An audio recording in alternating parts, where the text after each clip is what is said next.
Cada persona que ha alcanzado el éxito dejó una huella, un camino marcado por decisiones, desafíos y momentos clave. En Huellas de Éxito descubrimos esas historias, exploramos las lecciones detrás de cada triunfo y encontramos la inspiración para dar nuestro siguiente paso. ¿Estás listo para dejar tu propia huella? Acompáñanos en este nuevo episodio y descubre cómo hacerlo.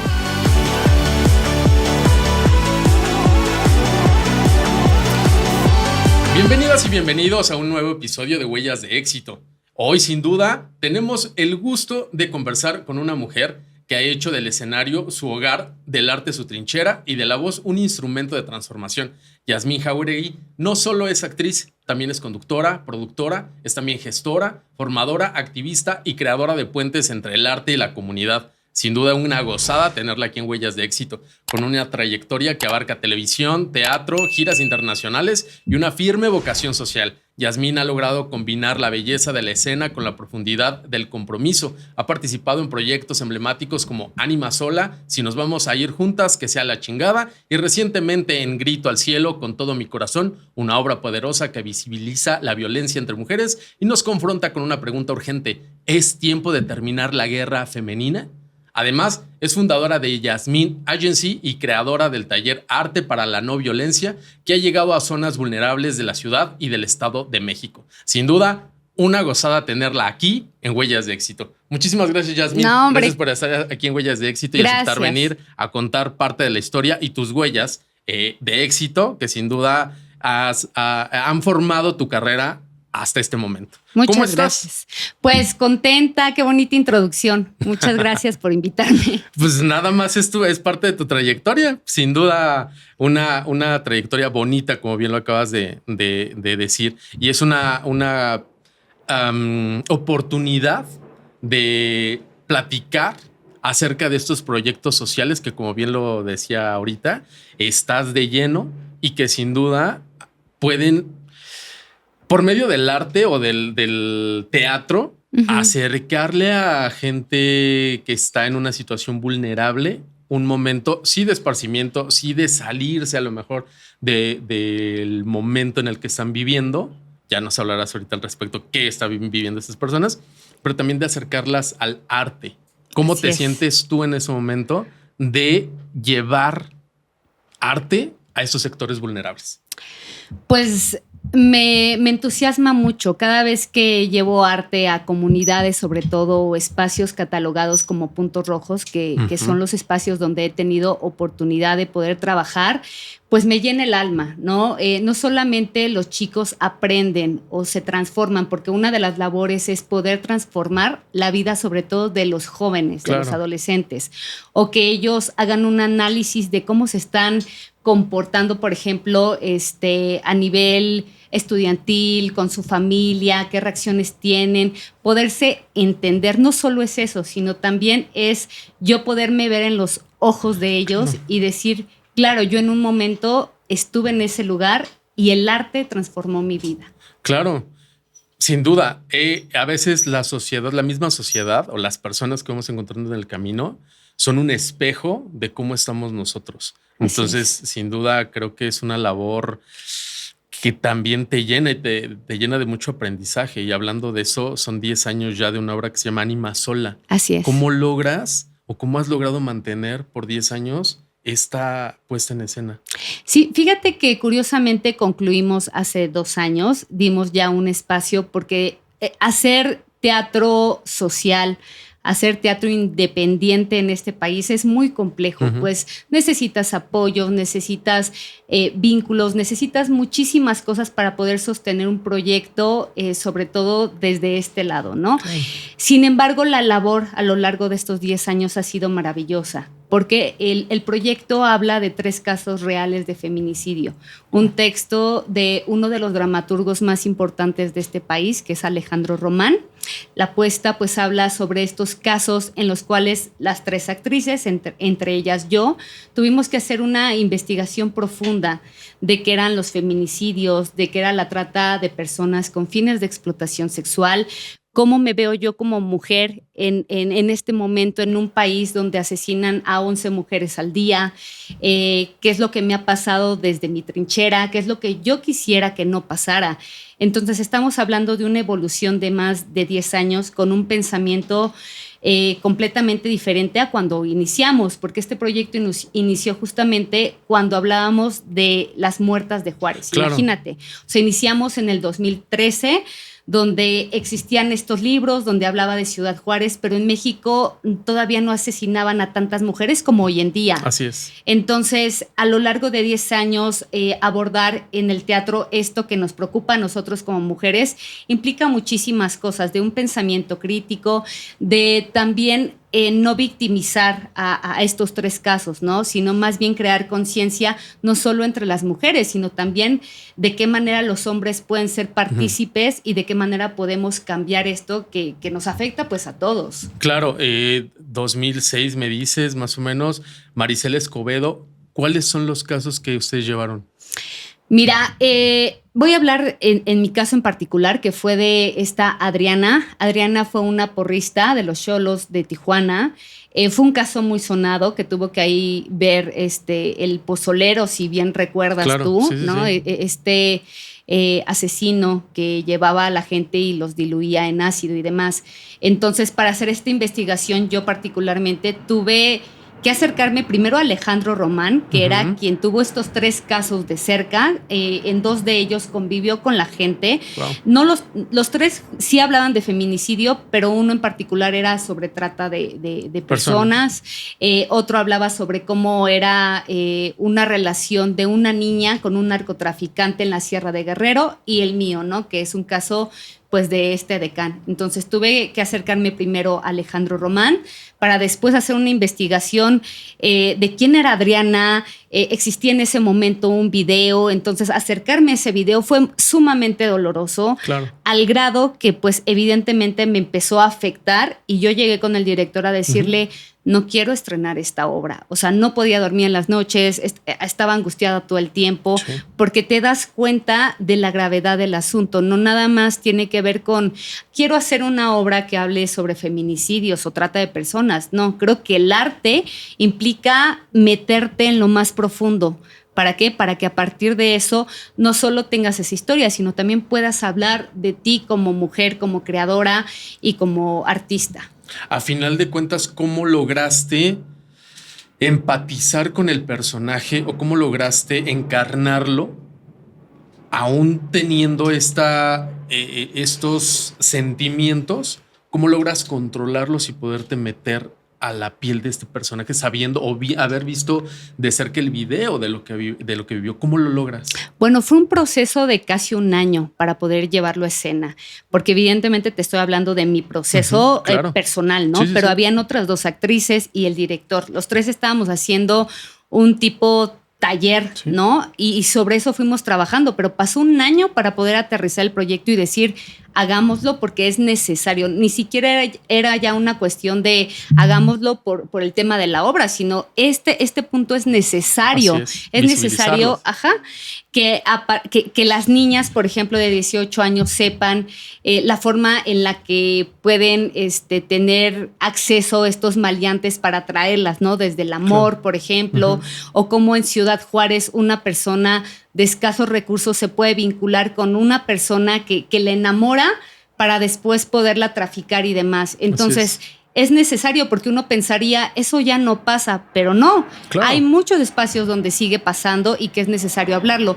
¿Cómo lo vinculo conmigo? Pues desde yo como mujer, desde cómo he sido agredida, desde cómo también me he enamorado, desde mis dolores más profundos y sobre todo del deseo de que no quiero que se replique esto.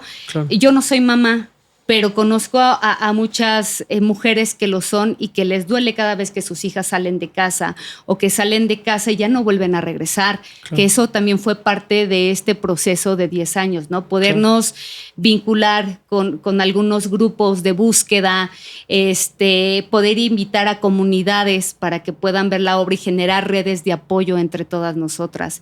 Y nosotros también. Claro, claro, porque no es un tema exclusivo de mujeres para mujeres, es un tema de la sociedad en general, que tanto hombres como mujeres, pero también autoridades, nos debemos involucrar. Y estamos hablando que ustedes empezaron 2014. 2014, me dice 2014, cuando apenas yo creo que estaban destapando un poquito de la cloaca que es ahora, ¿no? Que cada semana, cada 15 días, cada mes se están encontrando más y más fosas clandestinas con de 100 para arriba cuerpos o restos humanos. Entonces fue un momento crucial que yo creo que en ese momento pues no se estaba hablando y que sin duda fueron la punta de lanza para lograrlo.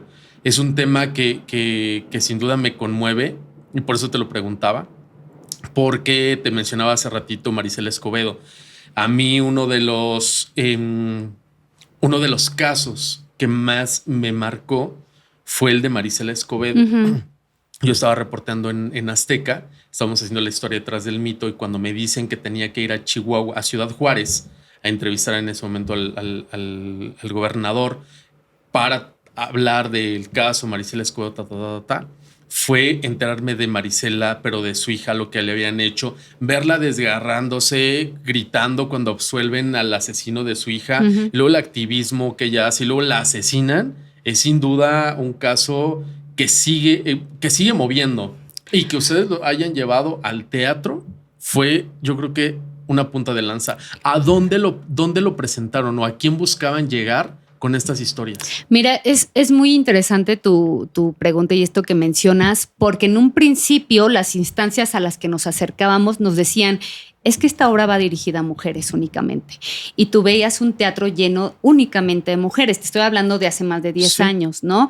Y estuvimos no quitando el dedo del renglón para decir que era necesario que también estuvieran hombres y también adolescentes. ¿Por qué? Porque esto es importante que lo tengan ellos desde casa, ¿no? Que tengan la información tanto hombres como mujeres. Sí. Cómo operan, qué sucede, qué es lo que me mueve a mí, qué es lo que me pone en peligro. ¿Conoces tú, por ejemplo, tu zona donde vives, mapear la zona? O sea, todo este tipo de cosas que son necesarias. Sí. Ahorita que hablabas, por ejemplo, de Marisela Escobedo, es uno de los miles y miles de casos, ¿no? Uno de los casos a los cuales nos acercamos, independientemente de estas 3 historias que existen, es con Irinea Buendía, ¿no? Que Irinea estuvo y sigue, porque todavía es activista, y va y saca restos de las fosas con madres buscadoras, ¿no? Pero en aquel momento Irinea ya llevaba varios años pidiendo justicia para su hija. Y en una ocasión en la UAM tuvimos acceso a una entrevista con ella y le preguntaban, Irinea, ¿cómo es posible que después de tantos años sigas teniendo esta fuerza para decir quiero justicia si ya el caso prácticamente lo han cerrado, te han dicho que no y además la persona tiene ciertos vínculos que hacen imposible que pueda haber justicia? Y decía, porque yo no me quito de la cabeza la imagen de mi hija todos los días que despierto. Y pues bueno, ella sigue haciendo este activismo, sigue apoyando incluso a madres que han desaparecido su familia, sigue sacando restos y sigue haciendo su labor que tendrían que estar haciendo las autoridades. Claro. ¿En algún momento llegó alguna autoridad o para conocer el caso o incluso hasta llegó alguna autoridad a detener la difusión de la obra? Afortunadamente no. Nunca nos pasó una situación así. Más bien se logró hacer vínculos con todos estos grupos, ¿no? De pronto tuvimos la fortuna de que pasaron 3 años donde llegaban a llenarse los teatros de solamente mujeres, a que entonces ya iban adolescentes, mujeres, niños, papás, y bueno, evidentemente toda esta ola que sucedió, ¿no? De podernos involucrar porque era necesario y que ahora lo entendemos así. Claro. ¿Y cómo llegas al teatro? ¿Soñabas de chiquita ser actriz? ¿Soñabas estar frente al público? ¿Cómo fueron tus pasos para llegar a ser actriz? Pues mira, yo recuerdo una infancia llena de mucha ilusión. Tuve la fortuna de tener un papá maravilloso y una mamá también que nunca me controlaron en ese sentido de decir esto no lo vas a hacer, ¿no? Sino me dejaron soñar. Y yo me recuerdo enfrente de un espejo cantando, bailando y recuerdo, tengo así unos ligeros recuerdos en la primaria, como de gestora ya, ¿no? Que si tú me hubieras preguntado hace 5 años, ¿te imaginabas ser gestora? Hubiera dicho, jamás lo pensé. Pero en aquel momento lo que hacía era reunir a mis amigos de la primaria en el recreo y me subía a una jardinera y les decía, les voy a cobrar $1 porque vamos a hacer un espectáculo. Claro. Y entonces yo armaba ahí un espectáculo y actuaba, ¿no? Siempre lo quise hacer, lo que sí no sabía era en dónde. No sabía si el teatro, si la televisión. Yo tenía acceso, pues, a la televisión, evidentemente, como la mayoría de los mexicanos, claro, ¿no? Al teatro muy poquito. Entonces yo decía, quiero ser actriz, pues, de televisión, claro, ¿no? Uno va creciendo y, pues, afortunadamente me dio la posibilidad de poderme desenvolver, pues, en muchos campos y me doy cuenta en este momento que algo que a mí me atrapa mucho, en este caso es el teatro, ¿no?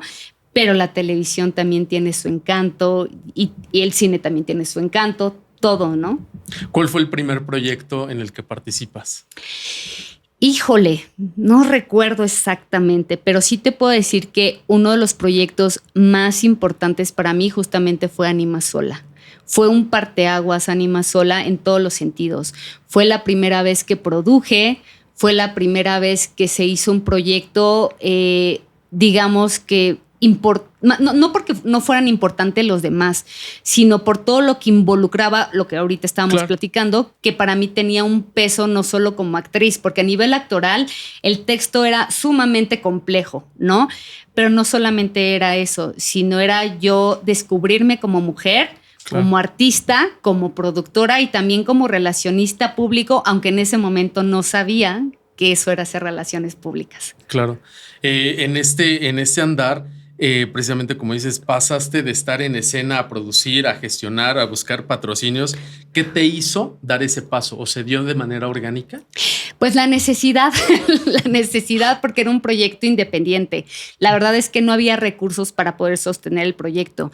Yo tenía el sueño de hacer ese texto. Yo un día lo leí y lo soñé además, ¿no? O sea, soñé que alguien me decía, Animasola, tienes que montar Animasola. Y un día llegué con el director y le dije, oye, soñé un texto que se llama Animasola. Me dice, claro, Alejandro Román tiene un texto que se llama Animasola. Y yo, de verdad, sí, velo a comprar. Ese día fui al Péndulo, compré el libro y dije, quiero hacerlo. Y me senté a hablar con Alejandro Román y afortunadamente él, muy encantador, dijo, sí, ahí están los derechos. Y duró 10 años el proyecto, ¿no? Pero ese proyecto me hizo descubrirme como mujer, como productora, como relacionista público y todo lo demás. Al hacer teatro independiente en México y no tener un financiamiento, pues tienes que ver las posibilidades de que todo salga bien, desde que la gente vaya al teatro, cómo le vas a hacer para llenar la sala, la gente de prensa, de dónde la sacas, que en ese momento yo decía, híjole, ¿qué voy a hacer? ¿No? Pero además actúa, pero además produce. Entonces es una cuestión de organización. Ahora ya lo entiendo, pero en ese momento pues fue el parteaguas de todo. Justo es lo que te iba a preguntar, ¿qué tan desafiante es mover un proyecto cultural en este país? Pues es muy complejo, porque los recursos son muy pocos y cada año pues hay más recorte presupuestal, ¿no? Entonces es dificilísimo, pero aún así creo que cuando tú tienes un sueño, ves la manera de dónde poder sacar recursos para hacerlo. ¿Has tenido incluso hasta qué poner de tu bolsa para...?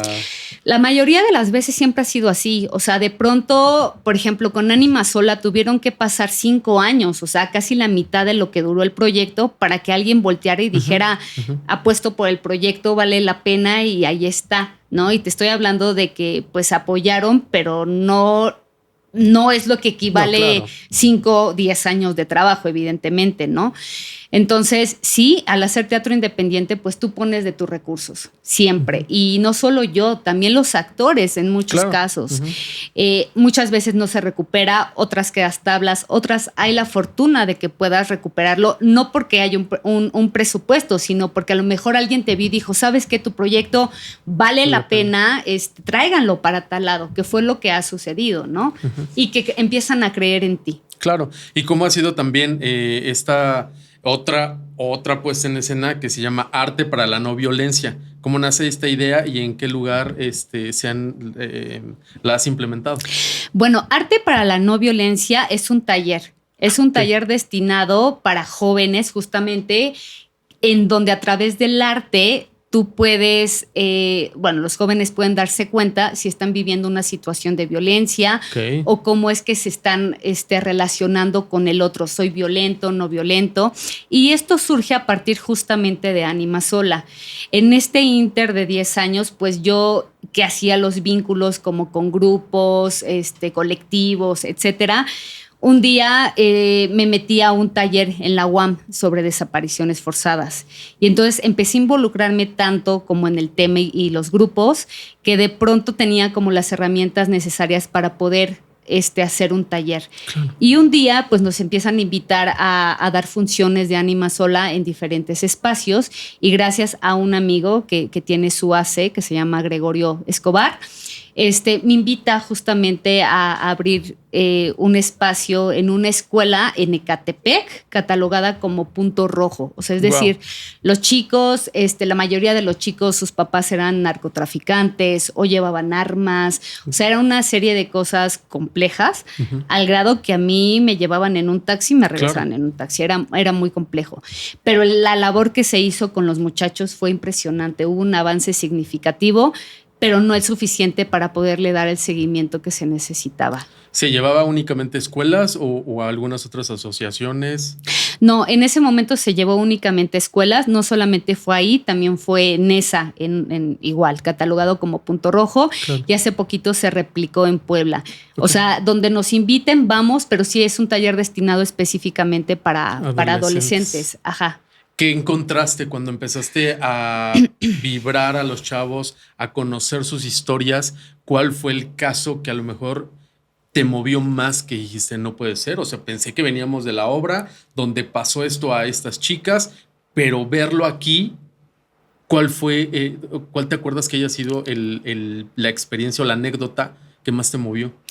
Pues mira, de entrada, dar un taller de ese tipo, no hay manera de que no te afecte a nivel personal, ¿no? En un principio uno quiere hacer más cosas por los chicos, o sea, cuando los ves tocados, cuando ves que hay un avance, cuando los ves, por ejemplo, reprimidos. A mí me tocaba ver a niñas que no hablaban y tú les querías hacer la plática y se escondían, muy retraídas, y después te enterabas que los papás habían abusado de ellas, pero que además la mamá sabía. Entonces, estamos hablando de zonas donde viven al día los muchachos. Entonces, de pronto, estas carencias hacen que las mamás, en muchos casos, desafortunadamente, pues estén enteradas de este tipo de historias que lo permitan por llevar el pan a la casa. Claro, ¿no? Fíjate que estaba viendo un estudio, no recuerdo bien de quién es, pero aquí se los ponemos, donde justamente en Texcoco, Estado de México, una niña de 10 años dio a luz al hijo o la hija, no sé, de un hombre de 32 años. Y vamos de los 10 años a los 30, 40, 50, hasta hay una niña de 12 años, me parece que en Chiapas o Tabasco, madre de un bebé cuyo padre tiene 60 y tantos, otro 80 y tantos. 90. Es preocupante estas estadísticas de violencia, de abuso y de acoso infantil. Y entonces volvemos a lo mismo. No es un tema exclusivo de género. Estamos hablando en ese momento de violencia sexual donde incluso la mamá sabía. Y entonces es una labor muy importante porque estas mujeres tienen que alzar la voz y tienen que denunciar a su atacante. Qué impotencia, ¿no? ¿Qué sentimiento te daba conocer estas historias?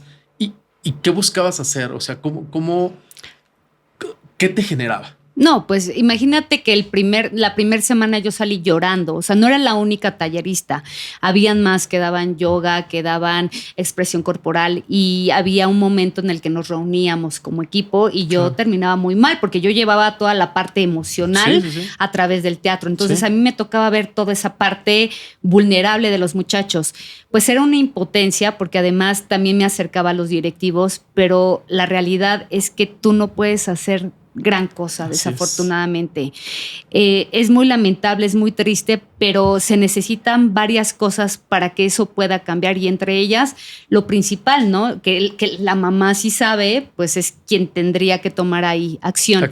Y desafortunadamente en muchos de los casos ni las mismas niñas querían hacerlo, evidentemente por miedo, ¿no? Claro. ¿Cómo logras desprenderte de todo eso, de toda esa energía que realmente pues no es tuya? O sea, sí afecta y todo, pero no es tuya.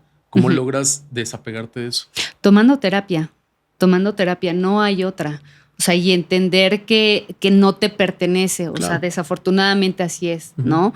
Y vivirlo en el momento, estar con ellos, decirles ciertas cosas que ellos puedan manejar, ¿no? Darles las herramientas, pero que sepas que a partir de eso ellos tienen la decisión de cambiarlo o no cambiarlo. Sí, solamente ellos tienen la... Sí, y muchos de ellos los tengo, o sea, me siguen llamando, les sigo mensajeando, o sea, ya son más grandes, ¿no? Porque empecé este taller pues hace más o menos 8 años, algo así. Entonces muchos de ellos pues estaban en la secundaria o en la prepa y ahorita ya son adultos y me gusta a muchos de ellos verlos bastante bien, de otros pues evidentemente no sé, ¿no? Pero... Ojalá también estén. Esperemos bien. Que sí. Otro punto importante, hablemos de Grito al cielo con todo mi corazón. No es cualquier obra. ¿Qué se siente cuando, o qué sentiste cuando leíste por primera vez este texto? Mira, ese texto llegó en un momento muy particular. Llegó exactamente en la pandemia y llegó en un momento en el que mi papá estaba muy grave, tenía a mi papá enfermo de COVID y yo recuerdo que yo no quería hacer nada de teatro. O sea, en ese momento se abrieron como varias ventanas, ¿no? De hagan teatro en Teatrix, y habían plataformas y demás y yo decía, yo como tenía a mi papá enfermo, la verdad es que dije, yo no quiero nada, estaba como muy desencantada de todo y un día en el Centro Cultural Helénico pusieron esa puesta en escena que se había estrenado aquí en México en el Teatro Lucerna con Ludvika Paleta y no me acuerdo de la otra actriz. Entonces yo ese día pues estaba como estresada, dije la voy a poner y en cuanto la vi yo dije yo quiero hacer ese texto, o sea yo lo quiero llevar a escena, por favor, ¿quién es la escritora? Empecé, bueno, a Jimena ya la conocía evidentemente por nombre porque es muy importante aquí en México y me dediqué a buscarla, a contactarla para decirle que nos cediera los derechos, no solo a mí. Es una coproducción a Tania Ángeles Begún, que es la otra productora y la otra actriz. Somos 2 personas quienes levantamos este proyecto también de nueva cuenta desde lo que teníamos, ¿no? O sea, yo le hablé a Tania y le dije, oye, acabo de ver esta obra, ¿qué te parece? Me dice, yo la conozco, la fui a ver a Lucerna hace tantos años, me encanta. Le dije, voy a contactar a Jimena y la hacemos. Sí, pasaron 3 años. Para hacerla. O sea, en ese momento, por una o por otra razón, ni ella ni yo coincidimos. Tania hace cine, es directora, está también con mucha chamba y de pronto no coincidíamos. Entonces, con Jimena tampoco. En un principio no nos dio los derechos. Se tuvo que negociar con ella, platicarlo y ya finalmente, después de casi 4 años, pues pudimos tener los derechos de la obra. ¿Crees que entonces esta obra te dio como el impulso? Porque me decías, totalmente. Estaba en casa, mi papá enfermo, yo sin ganas. ¿Esta obra te dio el impulso? Totalmente. Esa obra me devolvió las ganas de volver a escena, porque yo estaba muy renuente de hacerlo. De hecho, en ese inter, lo que es la vida con Ánima Sola, no es cierto, fue con otro proyecto. Nos quedamos en una convocatoria donde nos estaban dando un apoyo. Y yo decía, es que yo no lo quiero hacer, no estoy segura. Al final del día sí se hizo, pero cuando yo leí este texto dije, no me importa, sí lo quiero hacer, sí o sí. Volvemos a lo mismo. Siempre cuando uno hace teatro social, piensa, por ejemplo, en esta división, ¿no? De hombres y mujeres. Y yo en ese texto encontré que era necesario hablar también de las relaciones entre mujeres, las relaciones de amistad, las relaciones de amor, las relaciones de odio. Hija. Sí, claro, todo este tipo de relaciones que cualquier mujer se va a sentir identificada porque ha pasado por ese momento, por esa etapa. Y es muy compleja esta obra. Háblanos por qué es tan compleja. Sí, bueno, de entrada es compleja porque son 2 actrices en escena en donde cada una de ellas interpreta a 12 personajes. En un cerrar y abrir de ojos, sin salir de escena, las actrices tienen que interpretar a 12 mujeres de diferentes edades, bajo diferentes circunstancias, con diferentes historias, pasar del llanto a la risa, de la risa al drama. Es maravilloso, o sea, como actriz se agradece muchísimo porque uno siempre quiere interpretar algo que sea complejo, ¿no? Que la ponga en un riesgo, no en un riesgo físico, sino en un riesgo actoral en donde tú digas, tengo que trabajar y aquí cómo le voy a hacer Claro. y poderlo estudiar. Tengo la gran fortuna de tener una gran compañera que es Tania y que además también es la directora de este proyecto. Entonces nos cuidamos mucho, nos queremos muchísimo y eso hace que el trabajo funcione. Tania es activista, yo he trabajado desde este lado, entonces entendemos lo necesario que es llevar este tipo de proyectos. Y tan complejo es visibilizar también este tema, porque muchas veces en la sociedad hemos escuchado mujeres juntas ni difuntas. Y entonces ustedes manejan todos estos temas. ¿Cuál es el caso más complejo que llevan al teatro, a escena? Creo que todos los cuadros son 12 cuadros. Los 12 cuadros son sumamente complejos, pero particularmente a mí el que me pega es con el que cerramos. El último cuadro con el que se cierra es la despedida de una abuela que va a trascender y se tiene que despedir de su nieta y le dice que se despoje de todos los miedos, de todo el rencor, de todo lo que ha aprendido y que trae cargando, no de ella, sino de sus padres, para que ella pueda ser libre y pueda, pues, descubrirse o autodescubrirse. Como te decía, este texto me devolvió la vida, ¿no? Cuando mi papá estaba enfermo. Casualmente, cuando nos ceden los derechos de la obra, mi papá fallece. Wow. Entonces, este último texto y la forma en la que está escrita, pues evidentemente a mí me pega. Pero bueno, eso es por una cuestión personal. Sin embargo, cada uno de ellos pues me remite a ciertas partes de mi vida, ¿no? Por ejemplo, hay una escena de dos amigas, una de ellas buleadora, ¿no? Entonces me recuerda mucho a la parte de mi adolescencia, por ejemplo, o esta parte de la mamá y la hija, cuando la mamá dice, yo no sales porque soy tu madre, pero ¿por qué? Porque soy tu madre, ¿no? Este tipo de barreras que uno pone por el poder que puedes ejercer con la otra mujer. Entonces, toda la obra es muy conmovedora, te hace reflexionar, pero pues evidentemente hay partes en las que más te mueve, ¿no? Dependiendo. Hablamos hace rato donde en el público mayoritario eran mujeres. ¿En esta obra también el público mayoritario son mujeres? No, es muy curioso. Fíjate que hemos forjado, yo me preocupé mucho en un inicio, cuando inicié con el proyecto de Ánima Sola, en forjar un público. Yo tengo una agencia de relaciones públicas, patrocinio, difusión y formación de públicos en artes escénicas. Entonces, a lo largo de estos 10 años, ya tenemos un público cautivo. Claro. Como mis proyectos han sido enfocados siempre a este tipo de temas que competen, pues sí, a la sociedad, pues tengo ahí, digamos que una base de datos, ¿no? En donde les posteo, les digo y el público va. Afortunadamente, pues no es un público específico el que acude ya al teatro. Y no solo de mi proyecto, sino en general, yo que voy al teatro veo que ya no es así. Nos ha tocado con este proyecto en particular que hay papás que salen llorando porque dicen, es que estoy viendo a mi esposa y a mi hija. Claro, es lo que te iba a preguntar. ¿Cómo ves las reacciones tanto de los hombres como de las mujeres? ¿Cómo reaccionan ante estos casos, 12 casos? En general es una obra muy emotiva que te hace mucho cuestionarte cómo te estás relacionando con la otra, pero también como hombre puedes ver, si tienes a mujeres en casa, cómo es que ellas todo el tiempo están ejerciendo de alguna manera también este poder con la otra, ¿no? Sí, claro. Seas mamá o seas hija, etcétera. Entonces, ellos también se sienten partícipe porque lo han dicho. Yo salgo tocado, salgo llorando o me dio mucha risa porque me acordé de cuando mi esposa no deja ir a mi hija, ¿no?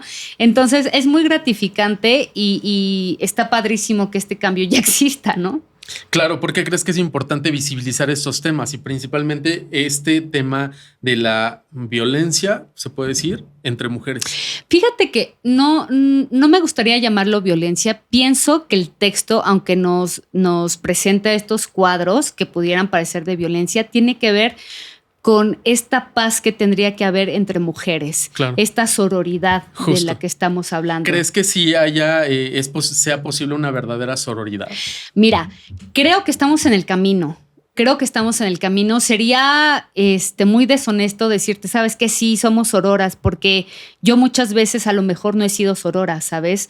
Pero antes de hacer algo, antes de emitir un juicio, antes de abrir mi boca, siempre lo pienso y digo, a ver, cada uno, independientemente de que seas mujer o no mujer, cada uno trae una historia que es muy válida. Claro. La sororidad parte desde este encuentro entre esa mujer y yo y decir, vamos juntas, claro. ¿no? O sea, puedo no estar de acuerdo contigo, pero tampoco te voy a hacer daño. Uh-huh. Pero también hay mujeres que ejercen esa violencia o que te pueden hacer daño y no necesariamente tengo por qué violentarla yo también. Simplemente a lo mejor digo, me alejo y punto, ¿no? ¿A qué crees tú, desde tu visión femenina, a qué crees que se deban estas circunstancias que, lo hemos hablado, no son de ahorita, son de una historia de vida, así como el machismo existe en México y en el resto del mundo y muy marcado, sobre todo en México?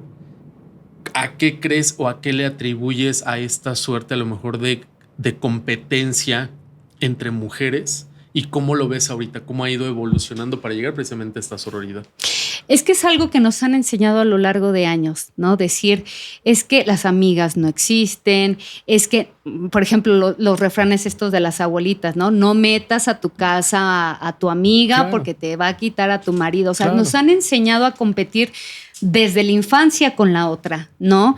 Y la verdad es que hay imperios también construidos únicamente por mujeres y entre mujeres donde a lo mejor los hombres no existen. Y no necesariamente estoy diciendo quitemos a los hombres porque yo no creo en eso.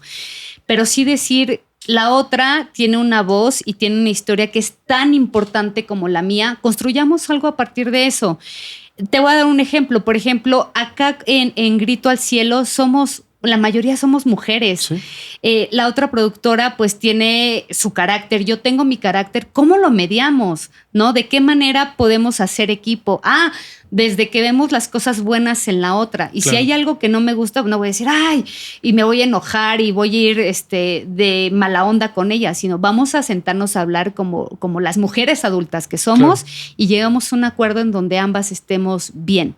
Y creo que eso es lo que de pronto nos falta, ¿no? Hablar entre nosotras, vernos en los ojos de la otra y dejar atrás esto que creo que ha sido muy equivocado desde siglos atrás, de pensar que la otra es competencia, porque ahora hay mujeres líderes que han creado grandes cosas y están acompañadas de otras mujeres y yo creo fielmente en eso. Por eso hago esta obra. Claro, y por eso también las mujeres ahora se han unido en activismos en pro del aborto, en pro de la no violencia de género, las madres buscadoras. O sea, creo que sí puede haber este acompañamiento. Y quiero tocar algo muy importante. Hablabas ahorita de los grupos de mujeres. Hemos tocado aquí en este espacio, hemos hablado de los círculos de hombres, donde cada vez más personas, hombres, hablamos de la masculinidad, nos mostramos vulnerables, nos vemos reflejados en el otro, intentamos romper con este machismo. Y también me he enterado que hay círculos de mujeres donde van y exponen sus temas, donde van y se abren, donde van y intentan ser, o más bien se van deconstruyendo y construyendo, compartiendo con la otra para esta sororidad que tanto hace falta. Y a lo que quiero llegar, no es un tema de mujeres ni de hombres, no son competencias, no somos competencias, somos compañeros, independientemente del sexo con el que hayamos nacido, debemos trabajar para un mismo fin común, que es vivir en armonía, creo yo. Sí. Entonces, no sé tú cómo lo ves. No, estoy totalmente de acuerdo contigo. O sea, tenemos que hacer equipo. ¿Por qué? Porque tú tienes a tu mamá, tienes a tu hermana, probablemente tengas una hija. Por supuesto que tienes que estar generando este vínculo, ¿no? Sería totalmente contradictorio desde mi punto de vista dividirnos. Claro, ¿no? Totalmente. O sea, no vamos a llegar a ningún lado. Y menos ahorita en este momento social en el que estamos viviendo. La división no nos va a llevar a nada. ¿Cuál, después de todo este camino recorrido, cuál consideras que ha sido tu mayor logro y al que abrazas? Que dices, esto es mío, esto lo construí, esto lo logré yo sola. Sí, yo hace un ratito te decía que el arte transforma, que transforma la vida de los jóvenes y que yo muchas veces me veo reflejada en ellos, ¿no? Y sí, porque por ejemplo en mi caso, en parte de mi adolescencia, parte de mi infancia, hubieron momentos de violencia que yo no visibilizaba. Y ¿Cómo el cuál? teatro, no me gustaría como tocar ese tema como a profundidad, porque no sé, no se me viene a la mente ahorita algo en específico, ¿no? Pero en casa, en escuela, hubieron muchos momentos, tanto en la infancia como en la adolescencia, que los viví con violencia y que yo no los hacía consciente, Claro. que yo los normalizaba Claro. hasta que llegué al teatro y dije, ¡ah! No puede ser, esto no es normal. Y entonces a través del teatro empecé a sanar esas heridas. Para mí mi mayor logro es tener ahorita 37 años y decir, soy una mujer que entiendo perfectamente qué me pasó, qué no me pasó, cómo lo viví, pero que lo transité para llegar a lo que ahora soy de la mejor forma. Claro. Y que el teatro transformó totalmente mi vida. Bueno, no el teatro, sino las artes en general. Y que me encontré a mí misma. Claro. Eso es lo que ha sido mi mayor logro. Porque los proyectos, pues tú los puedes abrazar y los puedes querer mucho, pero que tú puedas transmutarte, poderte ver de otra manera a través del arte, eso creo que es un logro para cualquier ser humano. Hablabas hace ratito de la terapia. Uh-huh. ¿Terapia psicológica o qué otro tipo de terapias has abrazado para avanzar en tu proceso? No, en mi caso ha sido psicológica y sigue estando, ¿no? Sí, claro. O sea, porque eso es algo que tienes que llevar sí o sí, ¿no? Y más cuando uno es actor, porque también hay ciertos personajes que dices, necesito como despojarme de esto, es necesario. Entonces, psicológica. Mencionabas hace ratito que también te diversificaste. Que tienes Jasmine Agency. Uh-huh. ¿Cómo hablabas ya, obviamente, que en esta búsqueda y en el transitar de, pues es que también necesito atraer público y fue igual una necesidad abrir la agencia o tener la agencia? Fíjate que fue súper curioso porque yo había estado conduciendo, fui conductora del detrás de cámaras de Teletón durante varios años. Entonces tenía contactos, tenía amigos que se dedicaban, que eran periodistas, pero eran conductores, pero bla, bla, ¿no? Y entonces en ese inter, o sea, hice televisión un buen rato, después me desencantó y dije, quiero seguir en el camino del teatro. Y en este inter de montar mis proyectos personales, dije, híjole, ahora necesito prensa. ¿Qué hago? Claro. Dije, claro, pues mis amigos de prensa. Y entonces pues empecé a llamarles. Evidentemente eran muy poquitos en ese momento, ¿no? Lo que hice fue simplemente con esas ganas que tenía, porque yo no estudié para ser relacionista público. Simplemente la pasión que tenía porque ese proyecto funcionara fue en un inicio el que me dio esta oportunidad de acercarme a los amigos que tenía y decirle, oye, ve a mi obra, por favor, recomiéndala, o si me puedes escribir algo ahí. Y de ahí fue creciendo como comunidad, y ahora pues ya tengo mi agencia. ¿Qué sucedió? Que a los primeros años, pues sí se logró el cometido, ¿no? O sea, sí iba gente de prensa, sí nos sacaban notas, sí se llenaba el teatro, y entonces varias compañías me empezaban a contactar para decirme, oye, ¿cómo le haces para llenar las salas de teatro? Porque eso es algo que generalmente no sucede en las salas de teatro aquí en México. Claro. Ese es de cómo le hacemos para que la gente vaya al teatro. Porque uno como actor o como productor dice, quiero montar una obra. Bueno, ya está padre, pero ahora ¿quién la va a ir a ver? ¿No? Así es. Y luego, ¿cómo le pago a la gente? Entonces, lo que yo hacía era preocuparme no solamente por estar en escena, sino ver cómo iba a resolver la otra parte. Y empezó a funcionar, ¿no? Con los contactos, me movía de pronto en diferentes espacios. O sea, si alguien a lo mejor no daba un recurso, poderme mover a escuelas, instituciones, etcétera, ¿no? O sea, empecé a abrir como posibilidades. Y cuando me empezaron a buscar, les dije, no, yo no quiero prestar servicios de relaciones públicas porque yo soy actriz. Yo no soy relacionista público ni productora. Y me rehusé durante muchos años a decir que no y que no, hasta que llegó la pandemia. Llega la pandemia y dije, ok, yo no quiero pisar un escenario, pero ¿cómo puedo hacerle para generar recursos sin exponerme, sin ir directamente al escenario? Claro. Dije, es el momento de abrir mi agencia de relaciones públicas. Y fue muy afortunada porque un día agarré y dije, sí. Y al otro día, te lo juro, me hablaron para un proyecto con el actor Moisés Suárez. Wow. Y me dijeron, oye, está esta obra, va Moisés como protagonista, ¿le entras? Le dije, claro que sí, con todos los miedos, porque no es lo mismo trabajar para ti. Claro, o sea, ya prestar los servicios para otra persona es complejo. Me acuerdo que cobré 3 pesos porque tampoco sabía cómo estaba la cosa. Y de ahí no he parado hasta este momento. Wow. Sí, sin duda. Creo que una cosa te lleva a la otra y vas generando este engranaje para que la misma obra o el mismo proyecto vaya generando. Mencionaste, estaba intentando recordar una palabra. ¿Cómo dijiste? ¿Gestión de público? ¿Cómo? La formación de público. Formación de público. Es algo, te voy a ser bien sincero, no la había escuchado. Y es una labor que ya más o menos me fuiste dando pistas. Sí. Desde ir creando la comunidad, ir haciendo tu agenda, irlos como siguiendo en redes sociales para que cuando esté la siguiente obra, el siguiente proyecto, convocarlos y que vayan y hacer un público cautivo. ¿Cuánto tiempo te llevó formar esta agenda o este público cautivo? Pues te estoy hablando de más de 10 años.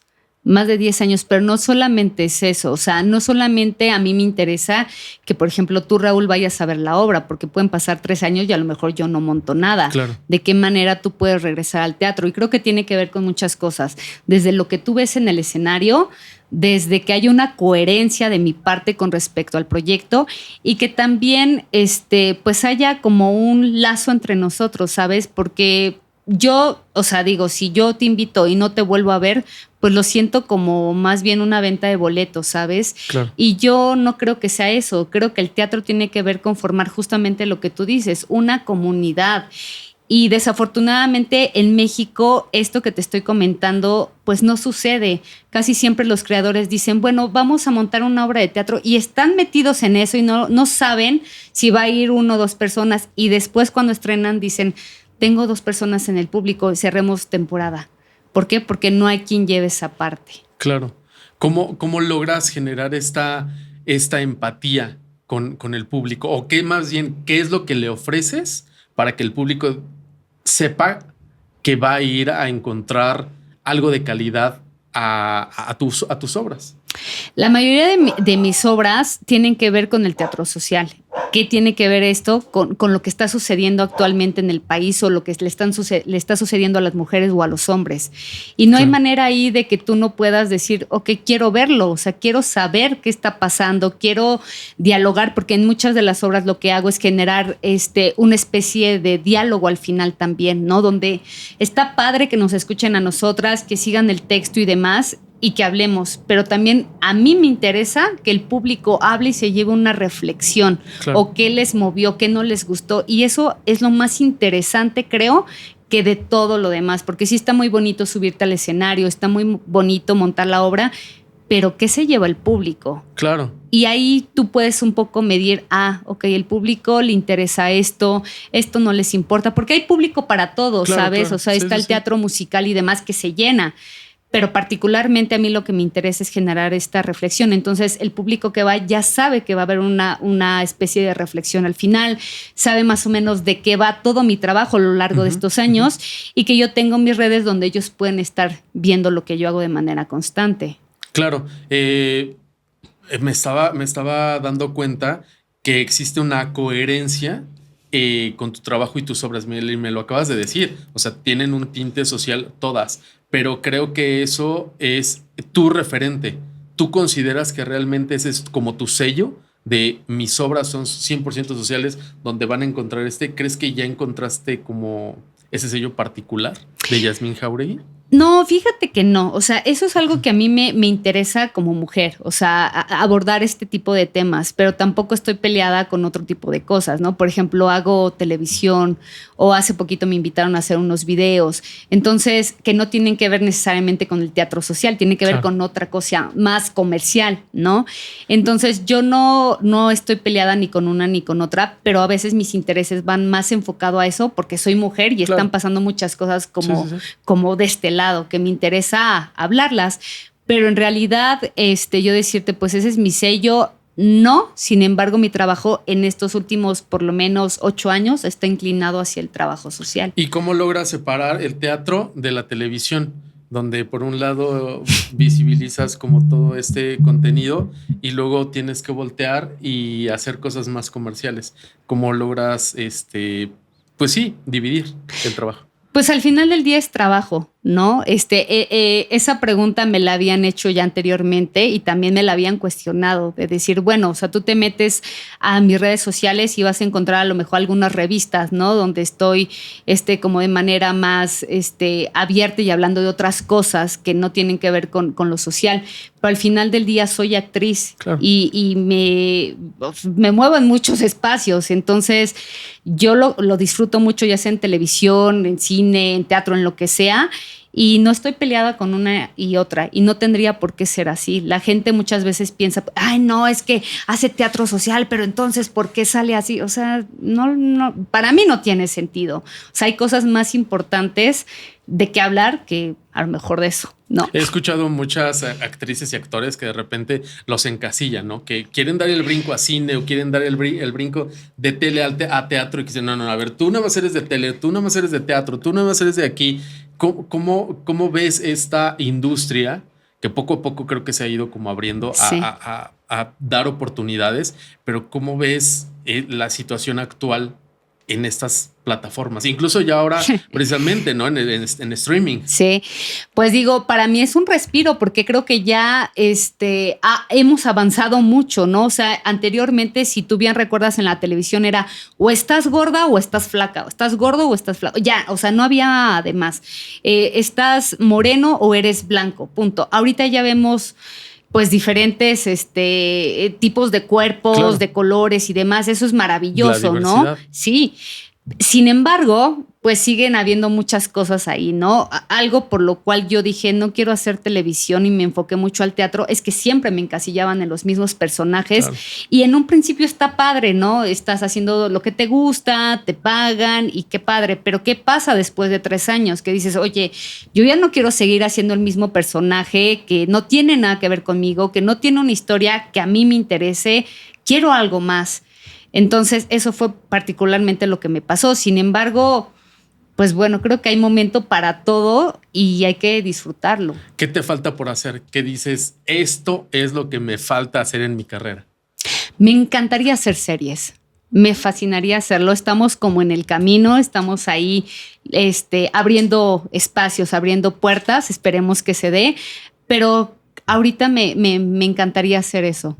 Uh-huh. ¿Qué personaje quisieras interpretar? Ahorita hablabas de me encasillan o me encasillaron en tal o cual personaje. En teatro tienes como mayor apertura, pero ¿cuál dices de yo un día quiero hacer tal personaje o tal obra incluso, tal serie? O no Fíjate sé. Que no lo sé, o sea, no lo he pensado, no me he puesto así a analizar qué, pero lo que sí tengo claro es que tendría que ser un texto que me llene, que me interese, ¿no?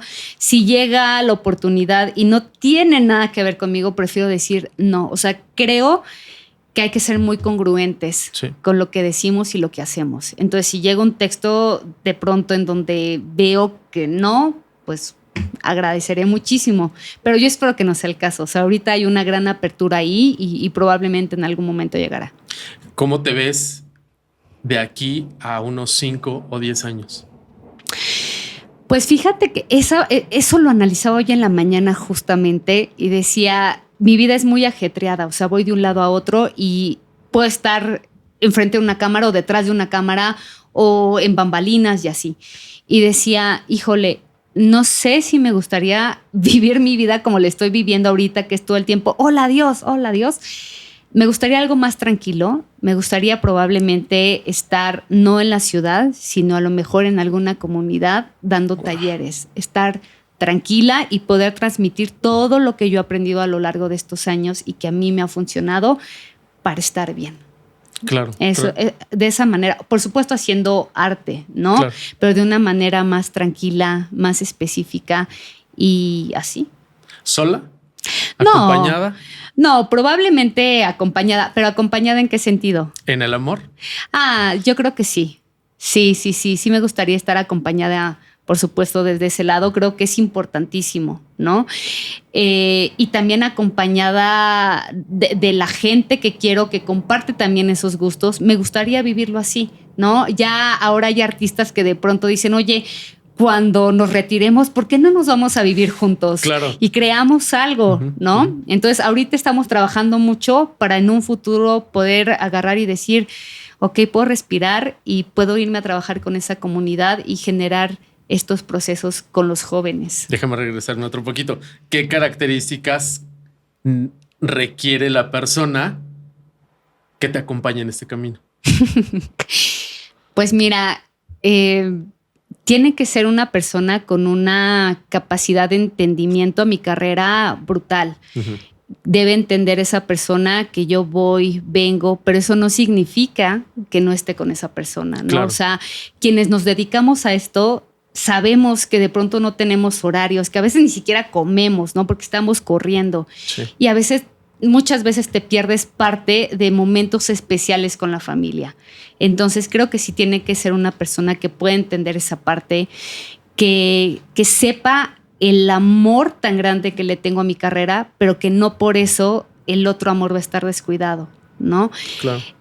No soy una mujer tradicional. No me veo yo en mi casa todo el tiempo dedicándome a mi familia. Sí hay una Yasmín que desea con todo el alma formar una familia, pero seguir haciendo lo que yo amo, porque esa es mi esencia. Si yo no hago eso, simplemente no sería yo y no estaría feliz. Claro. Hablábamos hace ratito de llevar las obras sociales precisamente a los chavos de secundaria, prepa, para mostrarles las situaciones del día a día, o a lo mejor que ellos las están viviendo, pero no las están normalizando y no las están haciendo conscientes de que es un delito o de que están cayendo en alguna situación grave. Hablábamos también que lo muestras a la sociedad en general y en los teatros. Pero creo que hay otra plataforma que hablábamos hace rato de las mujeres. ¿Habría chance, posibilidad, o no sé si ya lo has hecho, de llevar estas obras como el de, ¿cómo se llama? El de Un grito al cielo, a mujeres internas en reclusión? Sí, justamente este 29 de julio vamos a tener una función especial. Hemos tenido la fortuna de haber estrenado este proyecto hace un año justamente y no hemos parado, ¿no? Hemos estado en diferentes espacios, dimos una gira en el Estado de México justamente en grupos de mujeres vulnerables, ¿no? Estuve en Ciudad Mujeres, en el Teatro Bicentenario y justamente este 29, que es 29 de julio a las 7 de la noche, vamos a estar en una de las salas importantes de la Ciudad de México, que es la Sala Julián Carrillo de Teatro Radio UNAM. Y esa función va a estar destinada para crear fondos para que podamos hacer una pequeña gira en diferentes cárceles de mujeres. Okay. Es lo que pretendemos hacer justamente con esa función. ¿Y qué se busca al llevarlo a los centros penitenciarios? ¿Cuál es la razón central? Crear una armonía. Muchas veces el convivir con mujeres es complejo y hacerlo en cárceles, pues imagínate cuál es la situación. Entonces, crear esta conciencia de cómo se ven a ellas mismas para crear una reflexión y entonces que pueda haber un cambio. Evidentemente sería como demasiado decir, claro, con la obra va a cambiar todo, porque no va a ser así, pero sí es un granito de arena a decir, reflexionemos y a lo mejor si ese día esa persona tuvo un mal día y quería desquitarse con la otra chica, pues a lo mejor va a decir, pues no, creo que no es correcta la forma en la que me estoy comunicando con otra persona, ¿no? Claro. ¿Hay algo más que quieras compartir, que quieras expresar en este momento para la gente que nos está viendo, nos está escuchando? Pues no, creo que ya hablamos de todo, de todo un poco. Más bien, agradecerte el espacio por platicar. La verdad me sorprendió mucho que me preguntaste absolutamente de todo. Entonces siempre es bien padre poder recordar el trabajo que uno ha hecho, porque uno como artista de pronto se olvida de muchas cosas y cuando las empiezas a recordar dices, ya pasaron 10 años, 12 años, ya es un camino. Sí, y es una trayectoria que precisamente va sentando precedentes y va formando una personalidad en tu trabajo para que más productores u otros actores u otros compañeros volteen a ver. Claro, pues es Yasmín la que hizo, la que ta. Es muy, muy importante y muy enriquecedor. Y yo siempre acabo el podcast con una pregunta. Si tuvieras a Yasmín de 10 años frente a ti, ¿qué le dirías? Ay, pues le diría que se sienta orgullosa, que esté tranquila, que las cosas se van a dar y que confíe en ella. Y no solo se lo diría a la Yasmín, se lo diría a cualquier joven que esté viendo esto. Le diría que confíe, que a mí muchas veces me dijeron, no vas a poder. O sea, lo platicábamos fuera de cuadro y a mí muchas veces me dijeron, es que necesitas contactos, es que necesitas dinero, es que necesitas. Y digo, no, lo único que necesito es creer en mí. Claro. Y con eso va a pasar. Y así sucedió. Pues muchísimas gracias. No, Gracias. gracias Un a placer ti. tenerte aquí, escuchar de viva voz tu trayectoria, cómo te acercas por medio del arte a la gente, a las comunidades o grupos vulnerables de la sociedad y que de una u otra manera sigas dejando huella en estas personas para que también generen un cambio o una evolución. Y te soy bien sincero, ha sido una gozada tenerte aquí. Me sorprendió mucho al leer tu currículum, leer toda tu trayectoria, de repente ver una imagen en redes sociales, a verte ya sentada aquí, escuchar tu voz y escuchar de viva voz todo lo que has hecho. Me ha sorprendido para bien. Agradezco mucho que la vida nos haya puesto aquí y que, bueno, sigas compartiendo tu talento, tu arte, acompañada de otras personas para seguir difundiendo esos temas sociales que son tan importantes, difundirlos y hacerlos visibles para que más personas hagamos conciencia y logremos ir transformando algo en nosotros para ser mejores en esta sociedad. Muchísimas gracias. Gracias a ti. Y a todos ellos que también no los ven, pero son varios. Sí, gracias a todo el staff y los productores. Pues muchísimas gracias. Otro episodio más de Huellas de Éxito y como siempre les digo, no les fallé. Un tremendo personaje aquí, Yasmín Jauregui. Y nos vemos hasta la próxima. No se pierdan el siguiente episodio de Huellas de Éxito. Hasta la próxima.